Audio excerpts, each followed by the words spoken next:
Welcome to Grand Rock Warehouse, and tonight Eric Hansen's in the house. We are ranking the albums from the Doobie Brothers. We've got like 14 albums to look at. This is going to be quite an undertaking, so let's get started. Eric's ready. I'm ready. Let's do it. Grant is changing the world one track at a time on Grant's Rock Warehouse. Welcome to Grant's Rock Warehouse, and tonight I want to welcome Eric Hansen to the show. We are going to rank the albums of the Doobie Brothers. Imagine that, ladies and gentlemen, the Doobie Brothers. Now, they have a total of 15 albums. Now, one of the records, we're not including the album Southbound from 2014. That was a covers album. A lot of guest players on that, and I figured, is it really an album? I guess, but we're not going to include it. So we're going to have a total of 14 albums. So, as we know, the Doobie Brothers formed, well, you might not know this. They formed in 1970 in San Jose, founded by Tom Johnston and Patrick Simmons. They really started out more of like a folk rock oriented group, but as we know, they became much more Steely Dan-like as they went on through their career. Big breakthrough album was Toulouse Street, 1972, had the hit Listen to the Music, and once that started, everything started to happen from here. Michael McDonald joined 1975. You know, this is where first we had Jeff Skunk Baxter join previously, and then Michael McDonald. So the whole transition into being a poor man Steely Dan was happening, and we will talk about that, or at least I will talk about that as I go. But Michael McDonald, great vocalist, brings a much more smoother, soulful sound. And Tom Johnston and Michael McDonald coexisted for a while. But by the time Minute by Minute came out, Tom Johnston was gone. So, but they've had a long career. They've been back. They broke up. They're back. They're still together. They're still touring, still trying to change the world. But I've got Eric here today, and we are going to talk the Doobie Brothers. Eric, how are you? Nice to see you. Are you ready to rank? Yes, I am, Grant. Thanks for having me. Of course. Well, I'm going to let you start it off, and we'll just go. We'll do this in an hour. There's a lot of records. We'll try to keep it moving, and I'm going to let you start out with your number 14, and we're going to go two at a time. Yep. Sounds good. Yep. Number 14 for me. I'm going to go with a 2000s record, Sibling Rivalry. Produced by, of course, Guy Allison, Terry Nelson, and the Doobies. Out of all the records in their catalog, I found this one to be the one album in their history to be just a little below average. Two standout tracks, though. I do like Gates of Eden and Rocking Horse a lot. The rest I just find a little bland. And the songs, all that not memorable, which is really unlike them. This one just didn't connect with me, and sometimes an album just does that. Here's an example for me. So that's my number 14. All right. My number 13, which I actually thought I owned, guess I don't, is 2010's World Gone Crazy. Produced by Ted Templeman. His name will come up often here. Classic example, Grant, of an album that half of it I like, the other half I find a little forgettable. And really at this stage of the game, 2010 Doobie Brothers, as long as a band continues to record music and wants to be creative, I'm okay with it. It's not like I'm ripping on this album. It's just, like I said, half and half is, but standout tracks, Chateau, My Baby, Old Juarez, New York Dream. It's okay. Just a little underwhelming for me, but that's my number 13 is All right. World Gone Crazy. So Super. All right. My number 14 is Liberté from 2021. This is their most recent album. This shows the band. They're still active. They're still putting out records during a time when no one really cares about anything like that. But you have to hand it to them. They're still putting out stuff. They're still touring. But is there anything here for fans? Maybe if you're a completist, there might be, but it's very derivative. The Doobies aren't doing anything new, but what do the old fans want? They probably want the old Doobies, so, well, it's the old Doobies. This record, I find, is only for completists. As we mentioned, I don't think Sibling Rivalry was thought of too well by you, Eric. That's my number 13. This is the first studio album since recording Brotherhood 91. So we've got a 9-year span. Yeah. Now, this came after a long break. And you would think after having a nice break like that, you would be able to come back strong. Well, there's not anything really cohesive or impactful as the earlier work here. It's a little bit more lush in that early 70s California kind of style. Mhm. I just want to say that Rolling Stone gave this album a 1 star. I think that's pretty harsh. Produced by Gary Allison, Terry Nelson, and the Doobie Brothers. This record is really no different. It's safe. It rocks. It covers absolutely no new ground. But if you like the old sound, comfortable with all those old compositions that you know and love and you grew up with, dual guitars, Tom Johnston, Patrick Simmons singing, you might like the record, but I'm with you. I don't think there's anything really memorable here. The last albums to me, yeah, they're putting out stuff, but there's nothing in this later period that I find that can capture that earlier era or the Michael McDonald era for all that means. So I'm going to go 13. I'm going to go with Sibling Rivalry. Yeah. All right. All right. Under your 12 and 11. Yep. Number 12 for me. So I am actually going to go with the self-titled record, but before that was recorded, they put out an unofficial release, which was kind of like a demo bootleg. Is that really a boot? Is it sanctioned by the band? Is it a bootleg? Yeah, right. What is it, Eric? It's a little bit of both to me, but it's demos, outtakes, and really at the time, the only one that they kind of recycled was what's the song "I'll Keep on Giving," which kind of morphed into Another Park, Another Sunday. Mm-hmm. But this kind of appealed to their fan base at the time, which was like the motorcycle crowd, rockers. Nothing wrong with that. No. But I do like this one a lot. And if this was actually an official release, I'd probably rank this a little higher. But when they signed with Warner Brothers, here's the official release, the self-titled, they were still the 4-piece band. Tom Johnston, Patrick Simmons, original bass player Dave Shagrin, and then, of course, John Hartman, who we just lost a couple years ago. Yeah, humble beginnings here. It's a little acoustic, bluegrass, southern rock, folk on this one, which obviously is very different from this one. Mm-hmm. But standout tracks, Nobody, It Won't Be Right, Feeling Down Farther, I really like a lot. The Master, it's good. It's just missing a little bit of that punch on this one that I like. But hey, for a debut, not too bad. Not too bad. So that's my number 12. Okay. My number 13, or sorry, 11. Learn how to count, Eric. See, before you had to keep count. Now I've learned how to count since our last show. Right. So my number 11, 1977, produced by shocking Ted Templeman, Living on the Fault Line. So this is their 7th record and second one with Michael McDonald on it. This is a little bit more mellow than their previous record, Taken to the Streets. This didn't have a top 10 hit or top 40 hit at all on this one, which is weird because there's some really good songs on here. Echoes of Love, it's one of my favorites.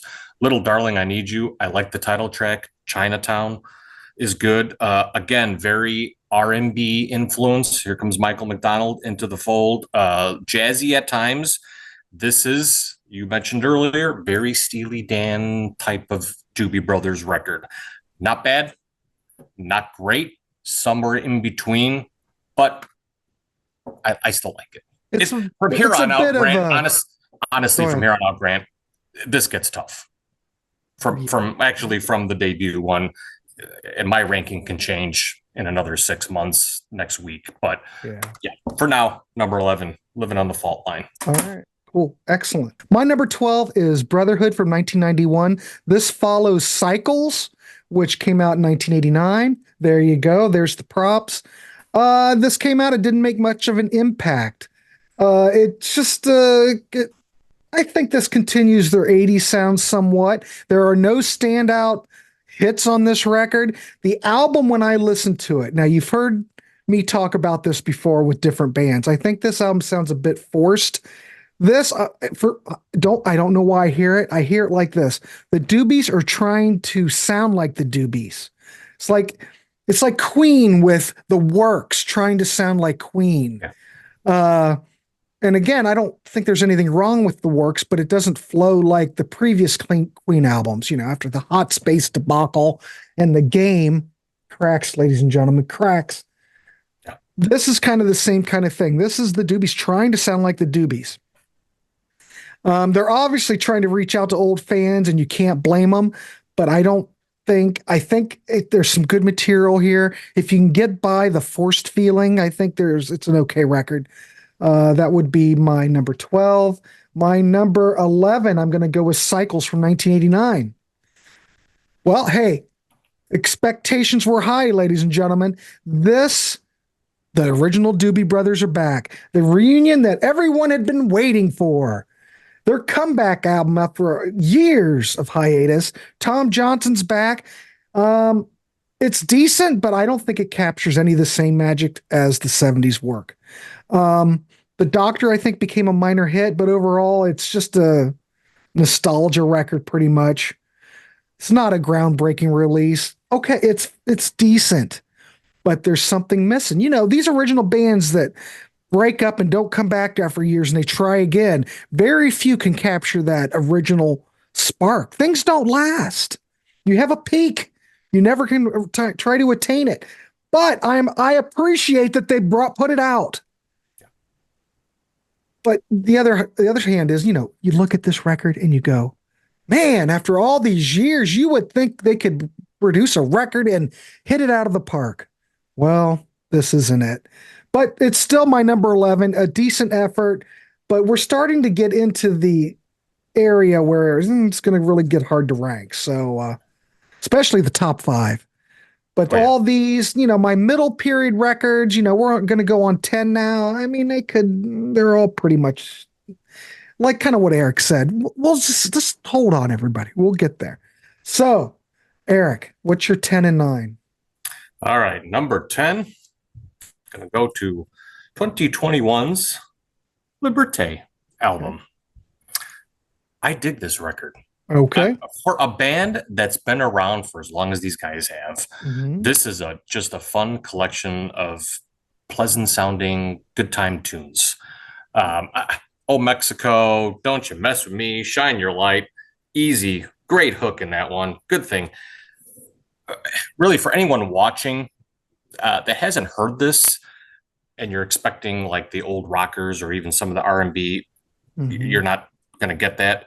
This is just it's just an enjoyable record. I mean, could it be worse? I mean, obviously I like it better than like Sibling Rivalry or World Gone Crazy. For a band, again, long in their tooth, hey, I got a number 10 for a reason. So I just like the songs. Well, this is a good point. I'm glad you ranked it higher, because when you do these rankings, we all hear things differently. And because you can list it at number 10, and even though I'm listing mine at 14, it just goes to show you that, sure, maybe this really is a solid catalog. Yeah. We haven't really got to the really great stuff yet. Yeah. But we'll get there. All right. Super. That was number 10. What's your number 9? My number 9, I am going to go with 1991's Brotherhood right there. So this was produced by Rodney Mills, who has produced 38 Special, Lynyrd Skynyrd, later period Atlanta Rhythm Section, but an album that shows the producer's hand on the Doobie Brothers sound to me. So basically, if you are a fan of 38 Special, or even like later years, and I am, or later years, there's your fireworks, you're going to dig this record. It's a corporate rock, almost arena, Doobie Brothers doing arena rock. It's not a bad thing. You kind of mentioned it's almost like they're trying to sound like the Doobies, but I still like the songs. Jim Peterick from Survivor and Ides of March helped write one of the songs on here. I think it was Divided Highway. But something you said is fantastic. Dangerous was released as a single. I think it went to number 12 on, or number 2 on the mainstream rock chart. It was also featured in the Bad Good 1991 movie with, it's called Stone Cold, with the old football player Brian Bosworth and Lance Henriksen. Under the Spell, Showdown, Rollin' On. That could be found on some of their early albums. Again, I like this one. It's good stuff from a band that we wouldn't hear anything from till 9 years later. So that's my number 9. Well, so far so good. Yeah, We're not really lining up very well, but that's okay. that's okay. That's actually makes it actually is kind of better. Yeah. Okay, so my number 10. Okay. I'm going to go with World Gone Crazy from 2010. Number 10 in 2010. Here we go. Yeah. I think this is a strong return with new material. You've got a lot of collaborations. You've got Willie Nelson collaborating on the track. And it shows that the Doobies, kind of like you said with the later stuff, still can produce relevant music. World Gone Crazy and Don't Say Goodbye, both great tracks. Don't Say Goodbye, you had an appearance by Michael McDonald for those Michael McDonald fans. This is the first Doobie Brothers album to be produced by Ted Templeman since the farewell tour. 27 years before. So I think when you get Ted is that bonus. That's their George Martin. That's their, when you get Ted back, he knows exactly what to do with the Doobies. Now, why was Ted gone for so long? Maybe he's busy. This was also the last group album to feature Michael Hosick, who died from cancer in 2012. There's tons of studio musicians on this record. Now, that could either be good or bad. What does that say? It's not like Santana where we had every studio musician on the planet on here, but there's a lot of people on here. Now, I must say when I listen to this record, the band sounds hungry. They seem refreshed.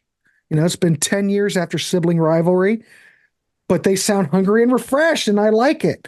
They're just doing what they do. But, you know, with so many hands in the cookie jar, it's amazing they could produce such a decent record. It's not a 10 out of 10, but it's worth a listen. But, you know, I'm ranking it pretty high for that later period stuff. I think it's a good effort. You know, it sounds great. Ted Templeman, thank God you're back. So I'm going to go with World Gone Crazy, number 10. Number 9, I'm going to go with the debut. Hey, this is where it all started. Showcases their beginnings. It's a little bit more rock folk sound. It's not polished, ladies and gentlemen. Tracks like Nobody really give an insight to their early style. This did not chart. None of these later records I even talked about, I don't think even really charted anywhere. It was not significant. This went on. It was released. It was kind of a blip. And this is just, like I said, it's a blueprint for what's going to come. Not the best production job here, like I said, but it's a beginning. That's my number 9. Anything I think my 10 and below, I probably could recommend. But if you want to know how they began, I think you're going to get this record. I don't think you need to buy this one first. I would go with my number 1, but then go from there and fill out your catalog if you're not familiar with it. So number 9, there you go. What's your number 8 and 7? Moving on to number 8 here for me. I'm going to mix it up with the prop here. Going to go 1980s. One Step Closer. Yeah. Produced by, of course, Ted Templeman. The song Real Love went to number 5 on the Billboard Hot 100. It's their third highest charted song. Blackwater and What a Fool Believes went to number 1, but this record is typically rated low among some fans and some critics. However, why do I have it at number 8? Outside, you know, my parents had this album and a couple other albums, but outside of the best of the Doobie Brothers, the volume 1, it was the Michael McDonald years that got me into the Doobie Brothers world of music and made me fall in love with the band. So it kind of holds a special place in my musical heart and mind here. So, in my opinion, it's some good songwriting. I love Dedicate This Heart. Nicolette Larson, background vocals on that song, and a couple of Real Love, I think she did too. No Stopping Us Now, the title track, Just in Time, good Patrick Simmons tune, little yacht rock there. Some say this is a minute by minute part two. I can hear that, but to me, this is more along the line of like Living on the Fault Line. Only I just think the songs are a little stronger here, in my opinion. But it's the last with Michael McDonald for a while, and the first one with where's he at? John McPhee on guitar. Shortly after this record, a couple years later, Patrick Simmons decided to retire from touring, and they did the farewell tour in 82, 83. Tyran Porter also, where's he at? He's sitting back there. He actually retired, and they replaced him with Willie Weeks on bass, who that guy's played with everybody. George Harrison, Vince Gill, Dan Fogelberg, Al Jarreau. So and then, Chet McCracken is still with them, and Cornelius Bumpus. So this is the last one until 19. They got back together in 88, 89. So, but that's my number 8, one step closer. All right. So on to number 7 already. I'm going to go with 1976. Taking It to the Streets. Ooh. So here's the first one with Michael McDonald. Tom Johnston had to step away from the band. He was having some stomach issues. I think it was like ulcers. So they needed someone to fill that void of another vocalist to blend with those great vocal harmonies. Michael brings the keyboards into their sound here, along with, of course, his distinct vocals.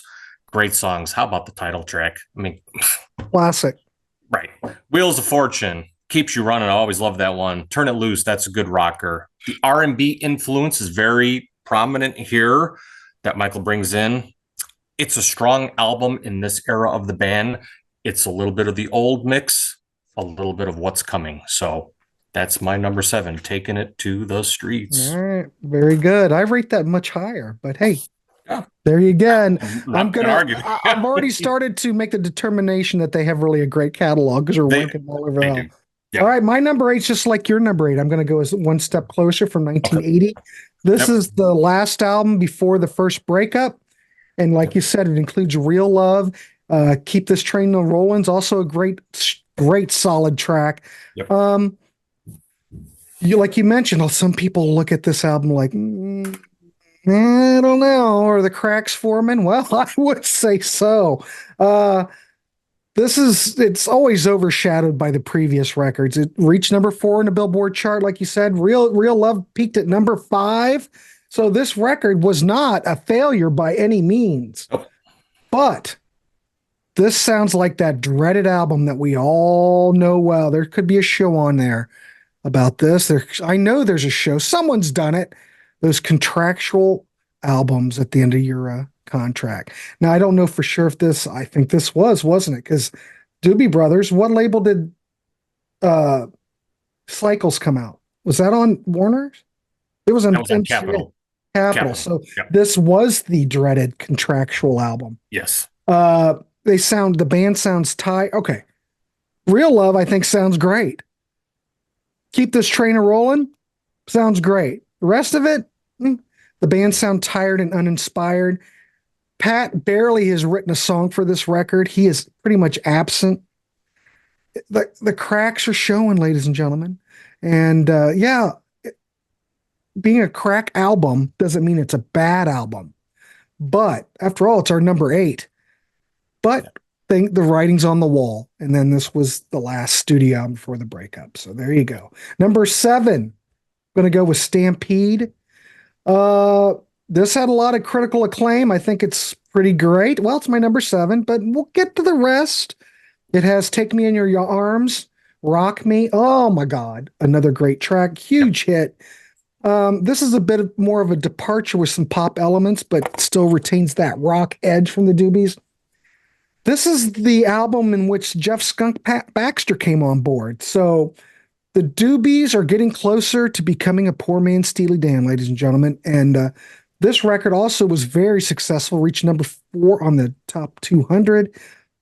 The thing is with this record, you get Jeff Skunk Baxter in as a guitar player. He just makes the band stronger because all these guys in this band can play. Yep. There's no one weak here. These guys show their chops in this record. The opener, Sweet Maxine, just smokes. Jeff Baxter has arrived, ladies and gentlemen. Enjoy the ride. But it's number 7. I think this is kind of a transitional thing because, of course, we get Michael McDonald on the next album. We're in some transitional phases here, but I think having Jeff Skunk Baxter on the lineup, I'm down. So there he is. He's there. So number 7, Stampede. All right. All right. I'm on to number 6, right? Mm-hmm. Yeah. So my number 6 is I am going to go with 1989's Cycles record. This was produced by Eddie Schwartz, done a lot of work with Pat Benatar, Charlie Midnight, James Brown, of course, and then Rodney Mills. A reunion of sorts. Grant, you pointed that out earlier. They brought back John Hartman and Michael Hosek, who've both passed on. Bob LeKind is Bobby LeKind. He's been with the band, done percussion and background vocals. This is, to me, a nice throwback record that you'd find on some of the early stuff, but with that late 80s slick production on the albums. This did feature the number 1 song on the Billboard Mainstream Rock, The Doctor, you pointed out. I had that on cassette tape, the single, and the B-side is the last song on the record, Too High a Price. I absolutely love that song. It's my favorite one. Actually, it might be one of my favorite Doobie Brothers songs, too, as strange as that sounds. Other gems, One Chain, Take Me to the Highway, Need a Little Taste of Love, Wrong Number. In my opinion, a strong album, a little bit of return to form to their early days. It's 80s sounding, late 80s sounding Doobie Brothers. I like it. I was in high school, so I really dug this album. It all depends upon when you come into stuff and how, absolutely. Me, it's a little bit too, little 80s. Yeah. But when I was in the 80s, I didn't have any problem with any of that. But right, looking back. Yeah. Looking back now, I look at a lot of things and I go, ooh, ooh, ooh. Some things it works for, Yeah, absolutely. Yeah. So, boy. So here we go. Top 5. Number 5 for me. You already mentioned it. 1975's Stampede. Ted Templeton producing here.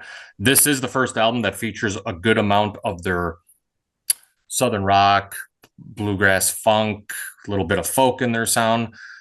But to me, it all works. Mm-hmm. It's a good album. Sweet Maxine, you mentioned. Skunk Baxter. Take Me in Your Arms. Oh, yeah. Rock Me a Little. Neil's Fandango. I Cheat the Hangman. This Patrick Simmons song, this can almost would remind me of something that Crosby, Stills, and Nash would do like in their 70s. Think Crosby, Stills, Nash song, To the Last Whale, Critical Mass, very airy, moody type track. It's different for them, but I like it. It's the last album of this era before we really step into the Michael McDonald years. And it's odd because years ago, I probably would have ranked this one a little lower. Obviously, that's changed because it's my top 5 now, but I recommend. That's my number 5. Super. Excellent. All right. My number 6, number 5. My number 6, I'm going to go with Living on the Fault Line from 1977. This is a transitional record. This bridges the gap between the rock roots to the McDonald smoother type sound, the Steely Dan, the poor man Steely Dan sound, like I call it. You Belong to Me, I think, is absolutely stellar. Yeah. I love it. I like it better than Carly Simon's. Well, I can't say that. I think Carly Simon's version's very good, but I love this. I love it. Echoes of Love is another highlight, but it's sometimes, this record reached number 10. The album before was ranked higher and the album after ranked higher, but this had no hits on it and it barely had any Tom Johnston. So yeah, Tom's here, but you wouldn't really know. Yeah. So for that reason, but still it's transitional. Let's leave it at that. But for what is there, the way it's produced, Ted Templeman's production, I still think it's worthy. So I'm comfortable putting it number 6. I mean, on another day, it might rank somewhere else. I don't think I would ever rank it higher than that, but maybe something else could flip later on. We're getting to the point where it's just nitpicking at this point. All right. Yep. Number 5, What were once vices are now habits from 1974. You know, when I was a kid, I always thought that this record was a live album. Doesn't it look like, because oh, of the that's cover. Doobie Brothers live? Oh, Yes. okay. Never really paid attention to it till later.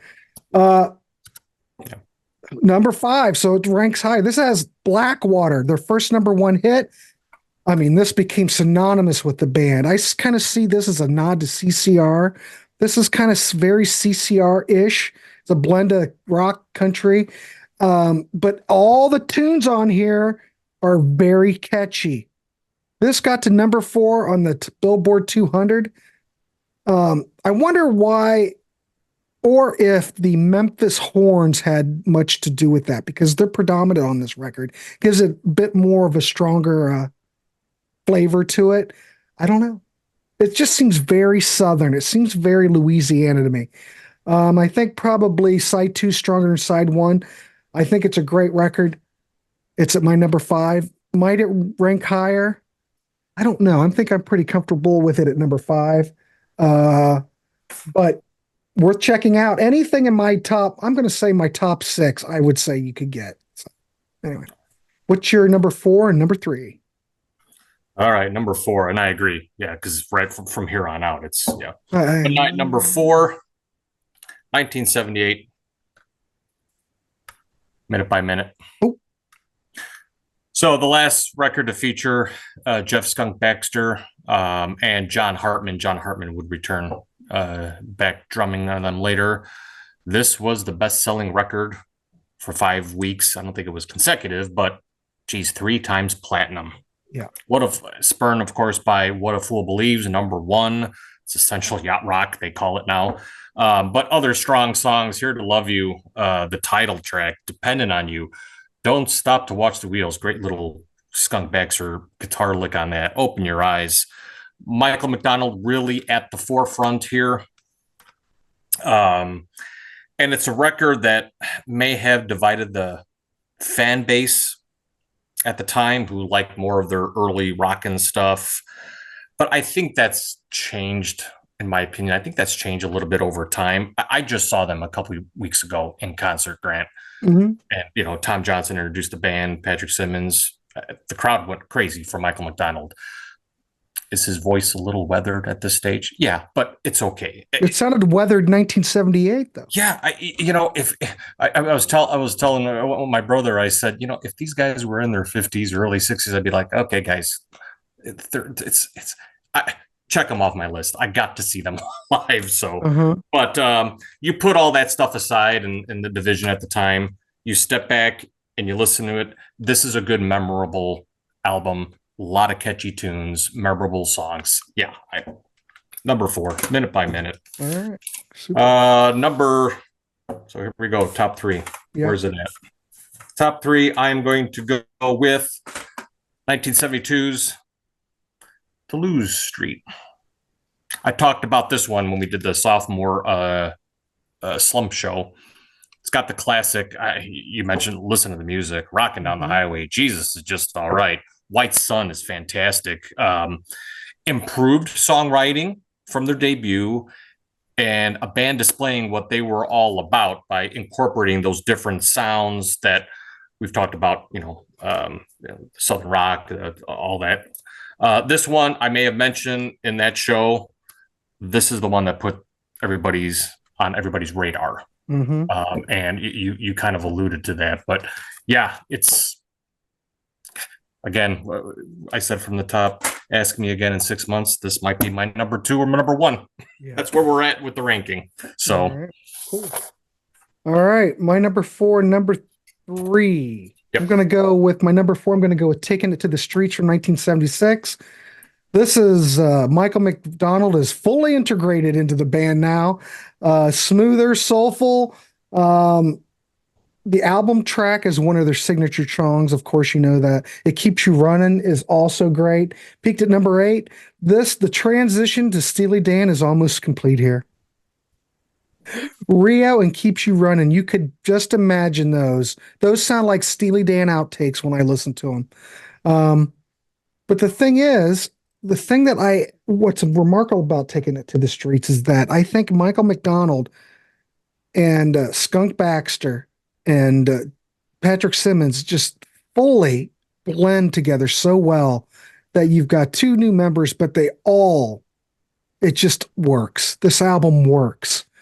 It's at number 4, but this could be higher on another day. It's a great record. Highly recommend it. You could start here, and I think you'd be perfectly happy. My number 3, I'm going to go with Captain and Me, 1973.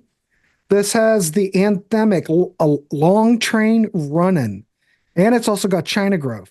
So, my God, this just solidified their status in the rock scene. This just made them. Tight musicianship, excellent hooks, great songwriting. It peaked at number 7 on the Billboard 200. It's very consistent. The production is wonderful. The songwriting is wonderful. Brilliant stuff. The Captain and Me from 1973. So what's your number 2 and number 1? Well, I am going to piggyback off of what you said. It's weird. Ask me next week. This may be my number 1. There's not much that separates my 1 and 2 here, but Captain and Me, yeah, considered by many fans and critics to be their best record. I won't argue that whatsoever. I mean, look, Natural Thing, Long Train Runnin', China Grove, Without You, South City, Midnight Lady. Geez, what a great track. Evil Woman, Clears, Deep Cuts. Wow. I mean, half this record is featured on the radio today and was on their first Best of Doobie Brothers album. It's a good mix of rock, the bluegrass southern rock, a little boogie on here. There's not much that separates this one from my first one. It's tremendous. Straight up classic Doobie Brothers right here. Yep. And my number 1, you mentioned it. Oh, that's your number 1. I'll be darned. Look at you. One Place's first album with drummer Keith Knudsen on here. Classic stuff mixed with some great deep tracks. I'm a deep track guy. Mm-hmm. So, and to me, there's some great ones on Captain and Me, but to me, I mean, Pursuit on 53rd Street, Black Water, is that their best song? Hey, that could be open for debate. Eyes of Silver, Road Angel, Tell Me What You Want, I'll give you what you Another Park, Another Sunday. Love the vocal harmonies in that. Hard rock, folk, little blues, some southern rock. To me, it all comes together on this record. Features great deep tracks or deep cuts. We talked about the album cover, that shot from behind the drums. Yeah, I love this one. Again, next week it could be Captain and Me. So there's my number 1. All right, cool. Well, we're winding this dog down. All right, number 2 is Toulouse Street from 1972. This is the breakthrough album featuring the iconic. Listen to the music. It blends folk, rock, blues. This is just a wonderful record. This is just, I love it. Jesus Is Just All Right. This was a staple of their live performances. It reached 21 on the Billboard chart. Ted Templeman is here, and his production, it kind of leads a more harder, heavier, maybe more of a Southern style, I think. Rockin' Down the Highway is brilliant. The album hits it out of the park. Once you got George Martin arriving for this, when, like I said, Ted's their George Martin. Yep. Everything's happening, and I love it. They're still hungry. They're still, I don't know. It's just exciting. I love this record. Now, Captain and Me could rank higher another day, but for today, I'm going to rank this at number 2. My number 1 is I'm going to go with Minute by Minute from 1978. And why is this my number 1? Well, this won 1979 Grammy Award. What a Fool Believes is a brilliant Steely Dan song. Encapsulates the band's evolution with Michael McDonald. This is where everything is perfected, as far as I'm concerned. Dependent on You, Minute by Minute. Holy crap. Spent 2 weeks at number 1. Certified 3 times platinum. What a Fool to Believe's got, what did it get? I think it hit number 1 on the Hot 100. Tom Johnston is not here. He's gone. but he was hardly here on the last record. So the transformation of a poor man's Steely Dan has taken place. Congratulations, Michael McDonald and Jeff Skunk Baxter. A perfect album that screams 1978. It's a monster record. I never get tired of it. I love it. You would get no argument. Anybody who puts any of these number one, you're not going to get any arguments out of me. Yeah. You mentioned earlier, I think the whole catalog is very strong. Well, the way we ranked them, it's all over the place. Yeah. So obviously what that means to me is that, is there really a weak album? Maybe the last couple, but. Yeah, and they were consistent. They've had a lot of membership. I do want to mention Tyran Porter's bass playing throughout all their albums. I mean, that guy was a player. Yeah, I should have mentioned that because he's a monster. Yes, great melodic player. Of course, he helped out with the background vocals. You know, Keith Knudsen, unfortunately, he's gone too. Think about this, Eric. You've got Jeff Skunk Baxter handling lead, and you got Tyrone playing bass. And Michael McDonald singing and playing keys. I mean, we're at Steely Dan level band. Yes. Everybody here plays great. Everybody here's a monster musician. Yeah, and the mainstay, Patrick Simmons, throughout the whole. I mean, Patrick is Oh yeah, I mean, just Patrick kind of keeps it. How do we want to say this? He keeps it. How would I want to put this? He's the soul of the band. He's the soul of the band. He grounds the band. That's what I'm looking for. Yes, and you can tell that his footprint is on here. Yep. But for some reason, though, maybe you look at it and you think, God, this probably won't work. It works. Yeah. Oh yeah. That's why it's my number one. All right. So anyway, So Eric, it's been a great discussion. We have some more dates coming up. We will. You'll see Eric back here. You might see Eric with Paul on here. I think we've got something cooking. Paul mentioned something, but I can't remember what it is. I can't. Ladies and gentlemen, if you're a follower of the Warehouse, you know I can't keep track of what I'm doing. So what am I going to do? I only can do what I can do. But we will have Eric back, and this was a great discussion. I appreciate you doing it. And the Doobie Brothers could use some more love, and hopefully we can turn some people on to the Doobies. So there you go. All right, Eric. Thanks. We'll see you on the next one. Thanks, Grant.